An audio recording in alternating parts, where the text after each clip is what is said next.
الو. ايوه انا المدرسه. ازيكم عاملين ايه؟ قولولي مين مضايقكم؟ يا خبر ابيض، عندكم بنت صغيره مش بترضى تروح المدرسه ولا بترضى تذاكر وبتتعب مامتها خالص؟ ازاي بقى؟ هي مش بتحب اصحابها في المدرسه؟ امم اسمها ايه البنت دي؟ هي مش عارفه ان احنا بنحب نروح المدرسه وبنتعلم منها كتير؟ لا، المدرسة فيها حاجات حلوة كتير واحنا لازم نروح المدرسة ونذاكر كويس عشان نبقى شاطرين. تحبوا ناخدها احنا نوديها المدرسة بنفسنا؟ بتقول ايه؟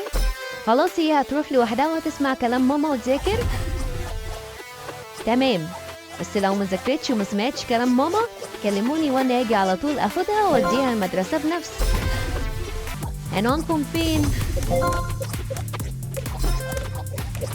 خلاص، لو ما سمعتش الكلام كلموني وانا معايا العنوان وهاجي فعلا بسرعة واخدها واوديها المدرسة بنفسي. تمام، اتفقنا. مع السلامة.